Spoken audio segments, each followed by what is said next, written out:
আপনি নতুন আহলে হাদিস হয়েছেন, আপনি চিনবেন ব্রাদার রাহুল বড় বক্তা, আপনি চিনবেন জামশেদ মজুমদার অনেক বড় বক্তা, অনেক বড় আলোচক, আপনি চিনবেন আব্দুল্লাহ বিন আব্দুর রাজ্জাক অনেক বড় বক্তা, কিন্তু আপনারা চিনতে পারবেন না প্রফেসর ডক্টর আসাদুল আল গালিব কোন মাপের আলেম।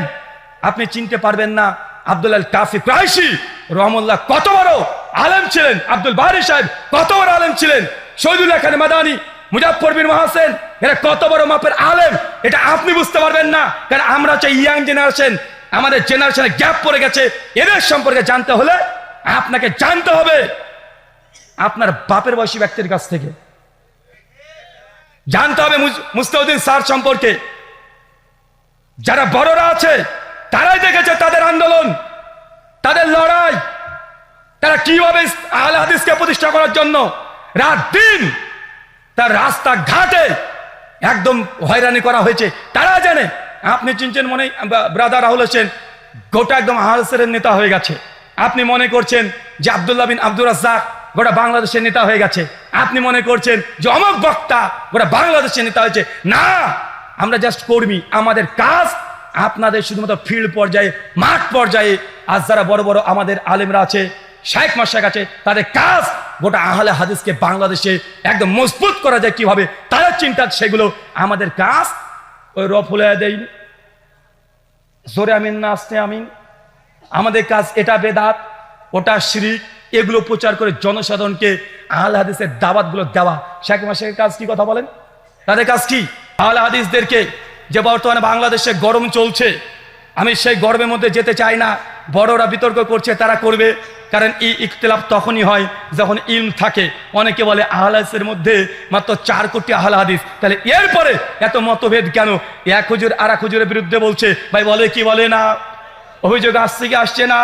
মনে রাখবেন, বিতর্ক তো তাদের মধ্যেই হবে যাদের ইলম আছে, কিন্তু আহলে হাদিসরা বিতর্ক করে, ইলম ইখতিলাফ করে, কিন্তু তাদের বিতর্ক হয় শুধু লাঠি আর সোটা নিয়ে। এই জন্য টুঙ্গি ইস্তেমাতে 2 তাবলিগ জামাতের গুরু মেরে 2 জন শহীদ হয়ে জান্নাতে চলে গেছে দাবি করছে। আহলে হাদিসকে দেখেছেন ভাই? কোন একটা আহলে হাদিসকে দেখেছেন যে একজন আহলে হাদিস আরেকজন আহলে হাদিসকে মারছে? তাদের যে ইখতিলাফ মতভেদ, মারামারি পর্যন্ত যায় কি যায় না? যায়। সতর্ক, সেকুলারিজম, লিবারিজম, ফেমিনিজম এগুলো জায়েজ না, না জায়েজ। শাইখ মাশায়েখ তারা বলবে। আপনাকে একটা খোলা করে কথা বলতে চাই, বাংলাদেশি আহলে হাদিসের মধ্যে একটা ভুল ধারণা একটা পৌঁছে গেছে, সেটা ভোট দেওয়া নিয়ে। কি দেওয়া নিয়ে কথা বলেন? ভোট দেওয়া। অনেকে বলে ভোটের দিকে তাকানো যাবে না, অনেকে বলে ভোট দেওয়াটা শিরক, বলে কি বলে না কথা বলেন? আমি আপনাকে দুটো ফেস বলি, দুটো চিত্র বলি। শুধু উপর উপর কথা বললে হবে না, আগে গভীরে আপনার দৃষ্টি দিয়ে দেখতে হবে। শুধু বাংলাদেশ 90% মুসলিম রাষ্ট্র, মুসলিম সংখ্যাগরিষ্ঠ দেশ দেখলে হবে না। আমরা যেখান থেকে এসেছি সেই দিকে দাঁড়িয়ে আপনাকে ফতোয়া সঠিক করতে হবে। চলেন দুটো সিনারি বলি। একটা দেশকে কল্পনা করেন, যে দেশের শাসক, যিনি রাষ্ট্রের নায়ক, যিনি প্রধানমন্ত্রী, পরিষ্কার সে ইসলাম বিদ্বেষী। কি বললাম? ইসলাম বিদ্বেষী। ক্ষমতায় থাকলে মুসলমানদেরকে আজান দিতে বাধা দেয়, ক্ষমতায় থাকলে মুসলমানকে কুরবানি করতে বাধা দেয়, মুসলমানদেরকে মসজিদে যেতে বাধা দেয়, মুসলমানের মসজিদকে ভেঙে তাদের ধর্মস্থান তৈরি করে নেয়। এমন দেশ পৃথিবীতে আছে না নাই? পরিষ্কার সে ইসলামের বিরুদ্ধে যুদ্ধ করে, ডাইরেক্ট বিরুদ্ধে করে, সুযোগ পেলেই সেই দেশে মুসলিমদেরকে একদম নস্যাৎ করে দিতে চায়। মুসলমানদের যে 1000 বছরের ঐতিহ্য ছিল সবগুলোকে ভেঙে তাদের নিজের ধর্মীয় প্রতিষ্ঠান হিসেবে ঘোষণা করে দিচ্ছে। এমন দেশ যদি থাকে, ওই দেশে আমি জানি ইনি যতদিন প্রধানমন্ত্রী থাকবে 5 বছর করে যদি ক্ষমতায় থাকে, মুসলিমদের উপরে নির্যাতন আরো বেশি হবে। কিন্তু ওই দেশে আরেকজন অপোজিশন আছে, বিরোধী দল আছে, বিরোধী নেতা দাঁড়িয়েছে। ধরেন সেও বিশ্বাসের দিক থেকে কাফের, মুসলমান নয়, কিন্তু আমরা জানি এই দেশে বিরোধী পক্ষ যিনি আছেন, ইনি যদি ক্ষমতায় চলে আসেন তাহলে ইনি মুসলিমদের উপরে নির্যাতন করবেন না, মুসলিমদের নামাজ পড়তে বাধা দেবে না, হজ করতে বাধা দেবে না, যাকাত দিতে বাধা দেবে না, আজান দিতে বাধা দেবে না, মুসলমান মা বোন পর্দা পরে রাস্তায় চলাচল করবে, বাধা দেবে না। এরপরেও কে মসজিদে গেল, কে মন্দিরে গেল, এটা সে দেখে না। কে গরু খেলো, কে শুয়োর খেলো, এটাও দেখে না। বুঝতে পারলেন আমার কথা? একজন নেতা ক্ষমতা আসলে পরিষ্কার ইসলামের বিরুদ্ধে যুদ্ধ ঘোষণা করে, আরেকজন ও মুসলমান না, উনিও কাফের, উনিও মুসলিম, তো তিনি যদি ক্ষমতায় থাকেন তাহলে মুসলমানকে বাধা দেয় না, মুসলমান স্বেচ্ছায় ধর্ম পালন করতে পারে।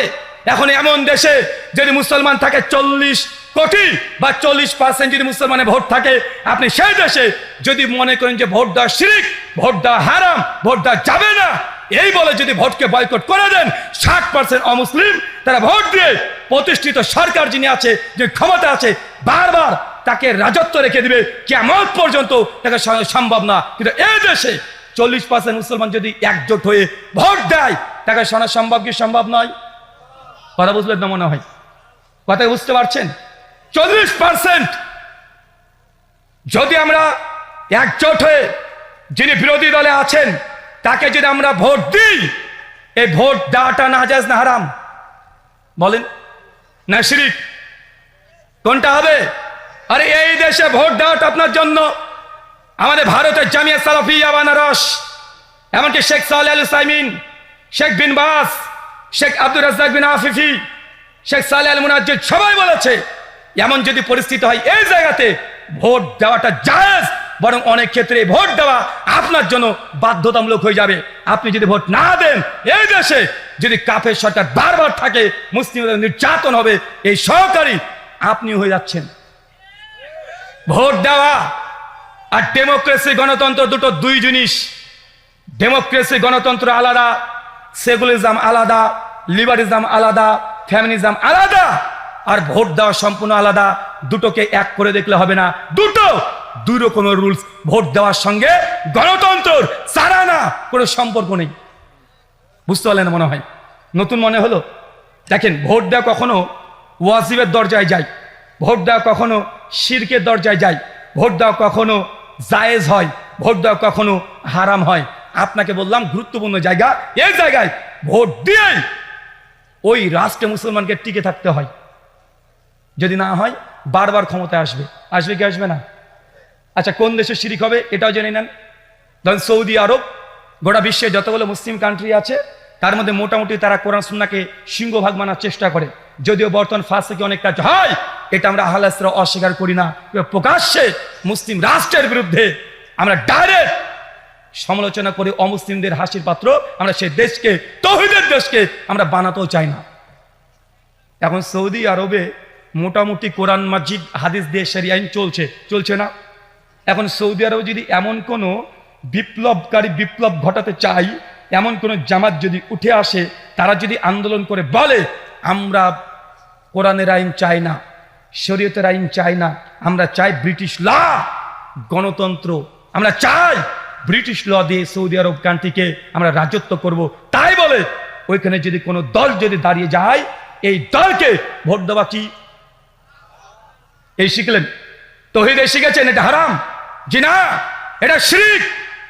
এটা কি? কারণ একদিকে কোরআনের আয়াত, একদিকে কোরআনের শরীয়ত, ইসলামী হুকুম, আর একদিকে ব্রিটিশ ল, একদিকে আল্লাহর রচিত আইন, আর একদিকে মানব রচিত আইন। মানব রচিত আইনে যদি আপনি ভোট দেন, তাহলে সেই সময় কি হবে? কথা বলেন। সেই সময় শিরক। কিন্তু এমন পরিস্থিতি যখন দারুল আমানে আছেন, হুকুমের পরিবর্তন হবে। দারুল হারবে থাকলে হুকুমের পরিবর্তন হবে, দারুল দাওয়াতে থাকলে হুকুমের পরিবর্তন হবে। প্রত্যেক আহলে হাদিসকে, যারা আম জনতা আছে তাদেরকে অনুরোধ, শেখ আল্লামা নাসরুদ্দিন আলবানী রাহিমাহুল্লাহর ফিতনাতুত তাকফির এই বইটা প্রথম থেকে শেষ পর্যন্ত আপনার 10 বার পড়তে হবে রাষ্ট্র নিয়ে কথা বলতে হলে। আপনি এখনো বুঝছেননি, এখন উপরে উপরে চলছেন, শুধু বাংলাদেশের প্রেক্ষাপটকে ভাবছেন। শুধু বাংলাদেশ নয়, ইসলাম হচ্ছে কম। বাংলাদেশের মুসলমান আমার ভাই, কাশ্মীর থেকে যিনি এসেছেন ওনাও ভাই, সৌদি আরবে যিনি আছেন তিনি আমার ভাই। একজনকে যদি আঘাত করা হয়, পুরো বিশ্বের মুসলিম তারা আঘাত পাবে। এটা হচ্ছে মুসলমানদের ইমানি জাজবা।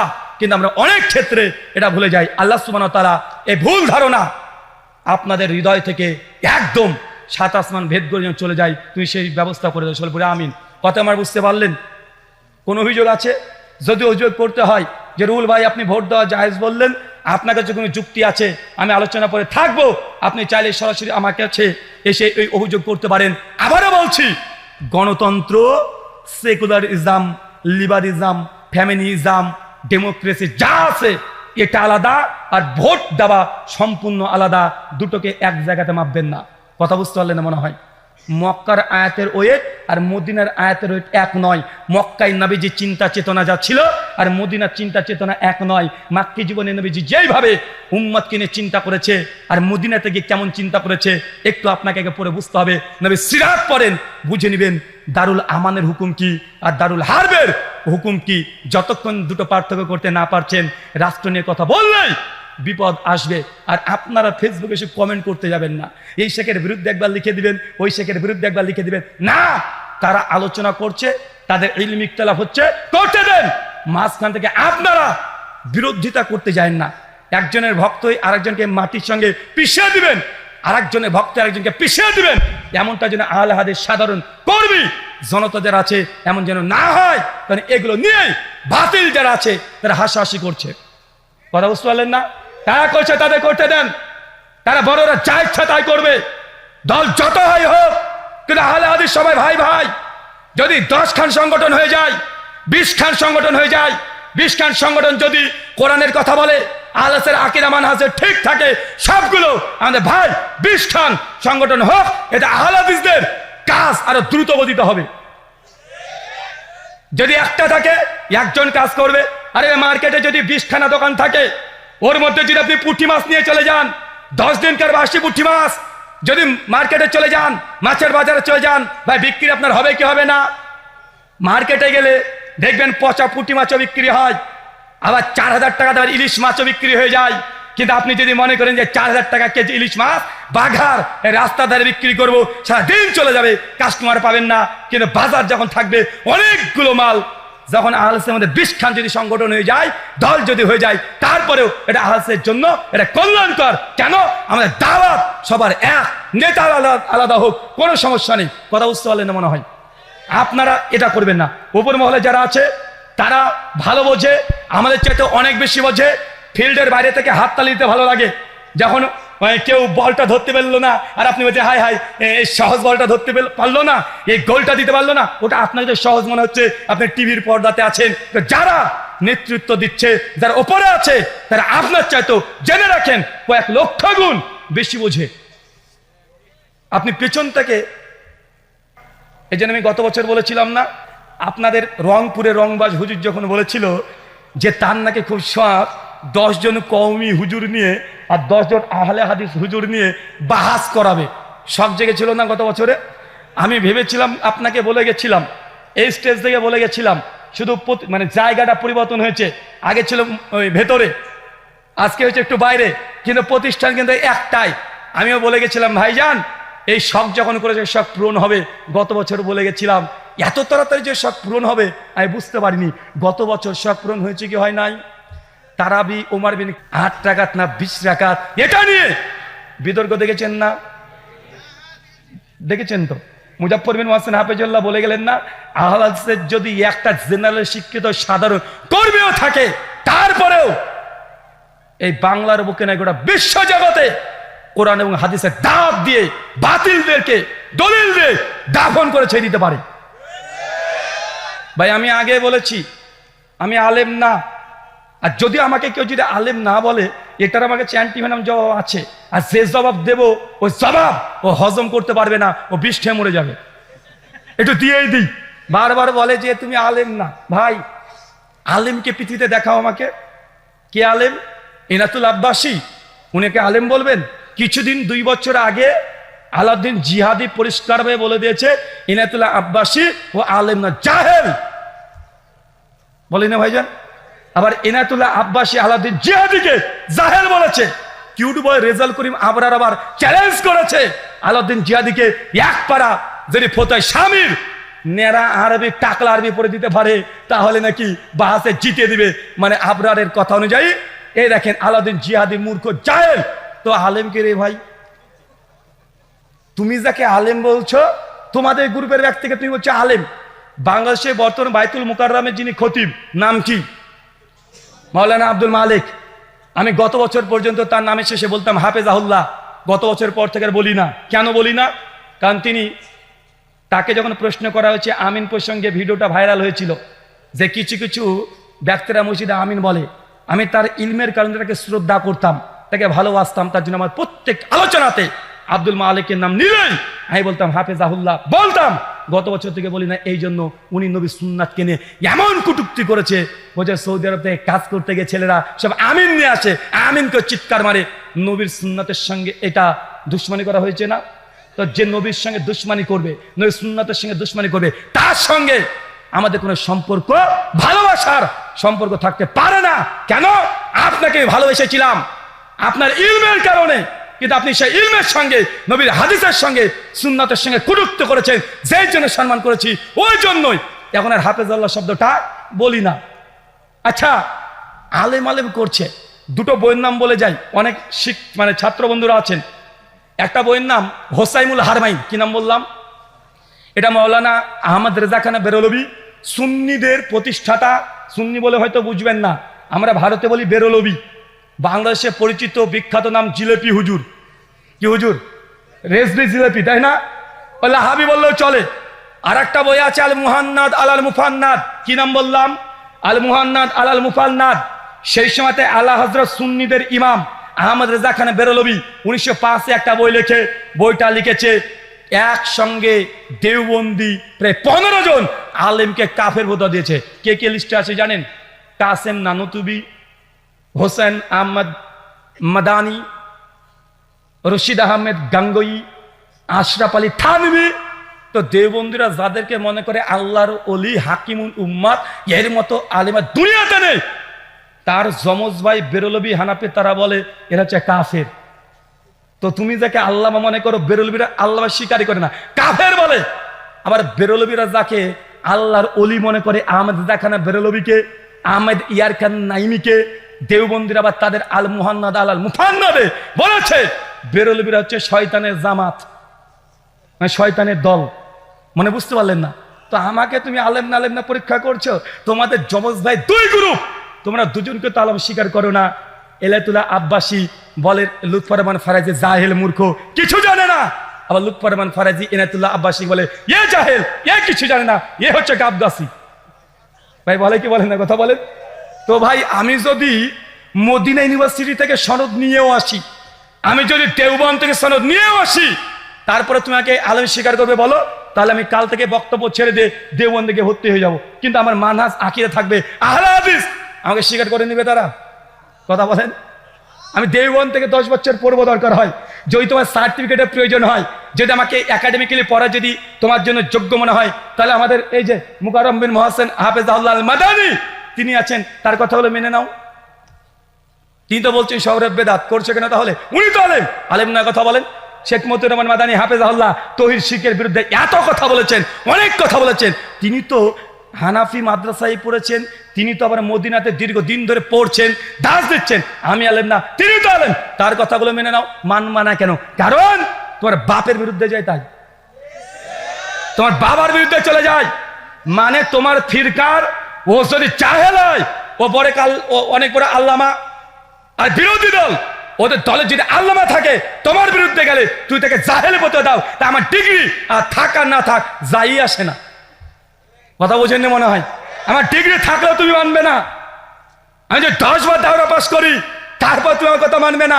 তা তোমার কাছে ডিগ্রি দেখছে 5 পয়সা লাভ নাই। যদি প্রয়োজন হয় মাঠে আসো। তোমাকে দেখানো হয়েছে গত বছর, অনেকে বলছে যে ব্রাদার রাহুলের সঙ্গে ডিবেট করব না। কেন করব না? তো ওই যে জেনারেল শিক্ষিত সাধারণ মানুষ, তো আমি তো বলেছি যে পৃথিবীতে আলেম কেউ নাই, সবাই সবাইকে জাহিলি মনে করে, সবাই সবাইকে জাহিল মনে করে। তো তুমি যদি আমার সঙ্গে ডিবেট করতে না চাও, আমি আর একটা মেসেজ দিয়ে যাই আপনাকে, তোমরা যেসব আলেমের সঙ্গে আলোচনা করেছো, সেই আলেমদের সঙ্গে ডিবেট দেখবা ওই 10,000, 20,000, 15,000-এর বেশি ভিউ হয় না। হয় না কি? কথা বলেন। গত বছর তারাবির ডিবেট হয়েছে, আমিও অবাক। শুধুমাত্র আমার ফেসবুক লাইভে ছিল প্রায় 65,000 মানুষ ওয়াচিং ছিল আমার ফেসবুক থেকে, ইউটিউব থেকে 20,000 প্লাস। আর ওই প্রতিপক্ষ যিনি ছিলেন উস্তাজ আলী হোসেন ওসামা, তার পেজ থেকে 35,000 লাইভে মানুষ দেখতে, প্রায় একসঙ্গে এট এ টাইম 1,15,000 ডাইরেক্ট বাংলার মানুষ দেখছে। তার মানে মানুষ আমাকে পছন্দ করে, তার মানে মানুষ আমার সঙ্গে তোমাদের ডিবেট দেখতে চায়। আলেমের সঙ্গে আলেমের ডিবেট এর আগে হয়েছে বাংলাদেশে, অনেকবার হয়েছে, হয়েছে না? হয়েছে।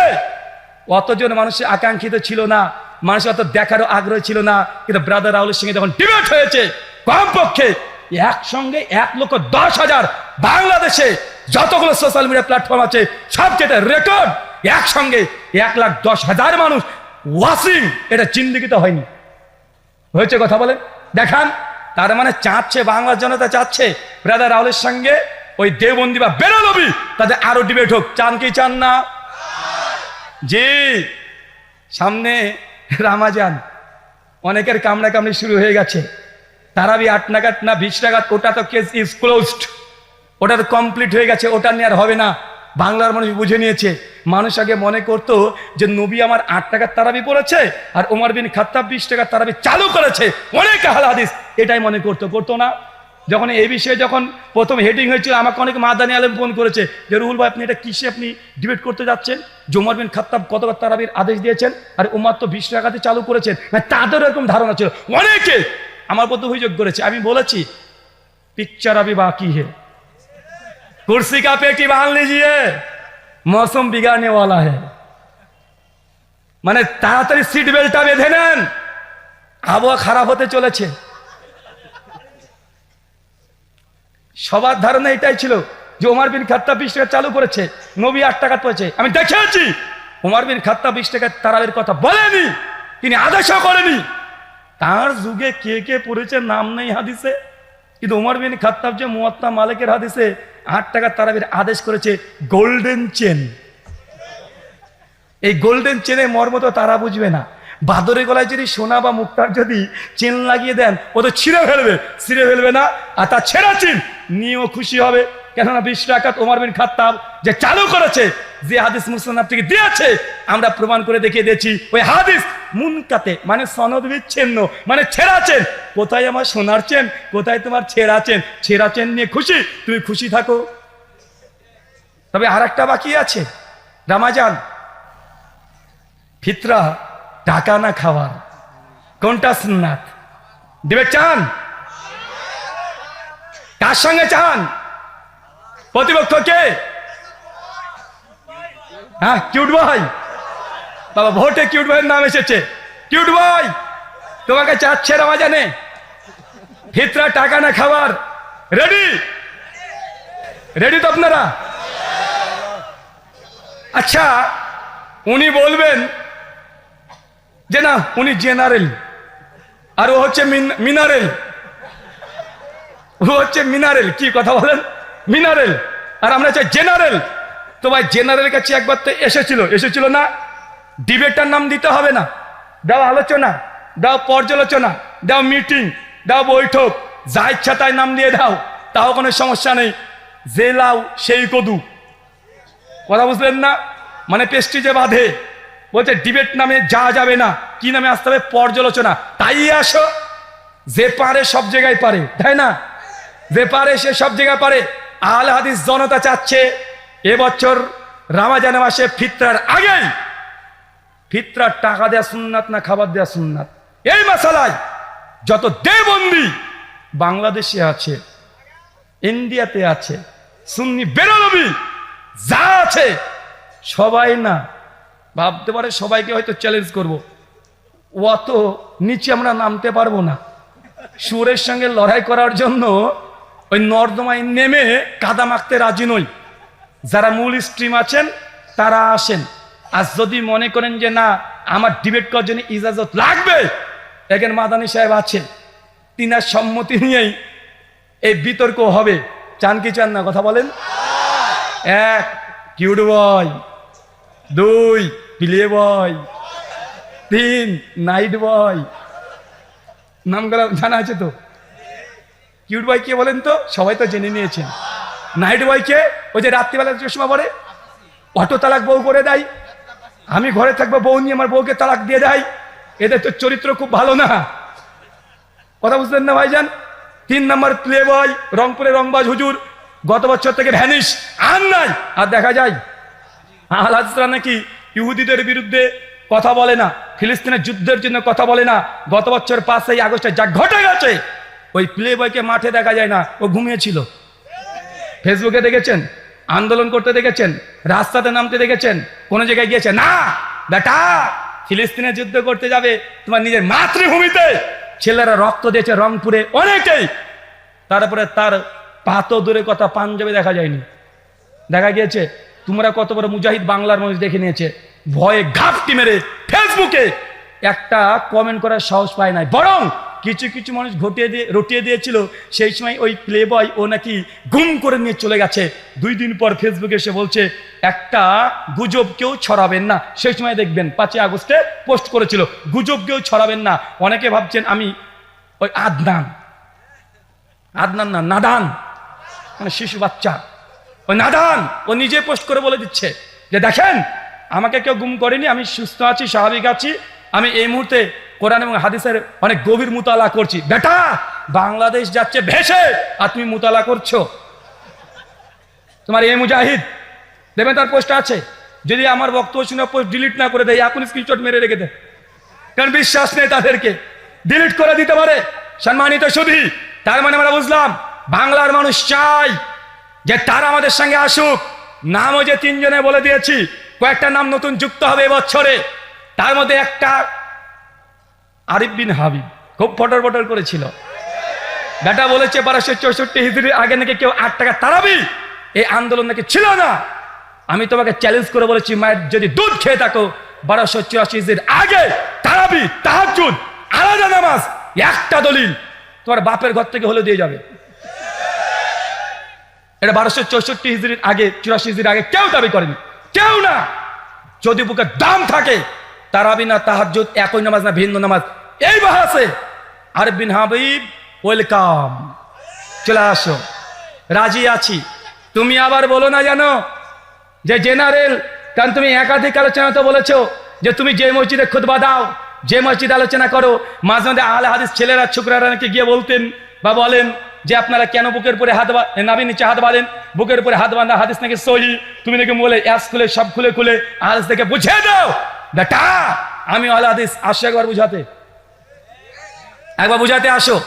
তারাবি তাহাজ্জুদ এক নামাজ না ভিন্ন নামাজ, রমজান মাস, কেননা আগে থেকে তারা সোরগুলো পাকিয়ে দিয়েছে। আর আমি আগে বলেছি আমি ভালো হতে চাই, কিন্তু এই হুজুররা আমাকে ভালো হতে দেয় না।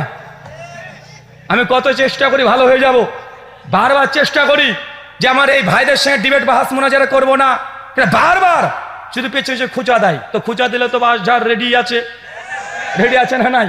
তুমি খোঁচাখুচি করবা, বাঁশঝাড় নেবা না, তোমাকে বাঁশঝাড় নিতে হবে। আর আমরা দেওয়ার জন্য সবসময় প্রস্তুতি নিয়ে থাকি। তার জন্য আপনি আগে বলে দিয়েছি তারাবি তাহাজ্জুদ যদি দাম থাকে কিউট ভাই তুমি চলে আসো, না পালে তোমার প্লে বয়কে পাঠিয়ে দাও, তাও না পালে নাইট বয়কে পাঠিয়ে দাও, তাও না পালে আরিফ বিন হাবিব, এখনো তার সঙ্গে ভদ্রতা হচ্ছে, যতদিন সে ভদ্রতা দেখাবে। তারপরে আরো যদি না হয় তোমাদের কি যেন নাম, আর একটা কি নাম যে ওটা, ও বাচ্চা ছেলে রফিকিকে তো 2017 সালে মালিটোলা মসজিদে সাইজ করে ছেড়ে দিয়েছি, বেচারা তারপর থেকে আর কথা বলে না। লুৎফর রহমান ফারাজি ও লিস্ট থেকে আউট হয়ে গেছে, ওকে মানে মঙ্গল করে খুঁজতে হবে, ওকে দেখাই যায় না, দেখা যায় আর তামিদুল মাওলা ও গায়েব, অদৃশ্য, ও বৃহস্পতি গ্রহে বসবাস করছে এখন। কিন্তু এখন মাঝে মধ্যে একটু উঠবই লাভ দিত, অনেকটা কমে গেছে। কিন্তু ইদানিং ফেসবুকে আবার শুরু হয়ে গেছে, বড় শয়তানগুলোকে বেঁধে দেয় রমজান আসে, ছোট শয়তান ওরা কিন্তু খুচাখুচি করবে, করে কি করে না। তাই আগে থেকে জানিয়ে দিলাম, पेटी का कुर्सी का पेटी बांध लीजिए, रमजान आ रहा है, मौसम बिगड़ने वाला है। आगे থেকে রেডি হন, সময় দিয়ে দিলাম 10 দিন সুযোগ পাবা, একদম স্কুলের ব্যাগ নিয়ে মৌলানা আব্দুল মালিকের কাছ থেকে তারাবি তাহাজ্জুদ এক নামাজ না ভিন্ন নামাজ এই 10 দিন ক্লাস করতে শুরু করে দাও। 10 দিন পর দেখা হবে ইনশাআল্লাহ। ক্লাস করো, একদম শিশু বাচ্চা ছেলে মতো পড়তে চলে যাও 10 দিন। আমি 10 দিন পড়তে পারবো না, 10 দিন আমি আছি, এখানে প্রোগ্রাম আছে, তুমি পড়তে যাও, পড়াশোনা করে আসবে, ভালো করে পড়াশোনা করে আসবে, একদম ভালোভাবে পড়াশোনা করে এসে আহলে হাদিসের জেনারেল শিক্ষিত একজন ছাত্রের কাছে এসে দলিল দিও, তোমার দলিলকে কিভাবে বুঝিয়ে দিতে হয় আমরা ঠিক বুঝাতে পারবো।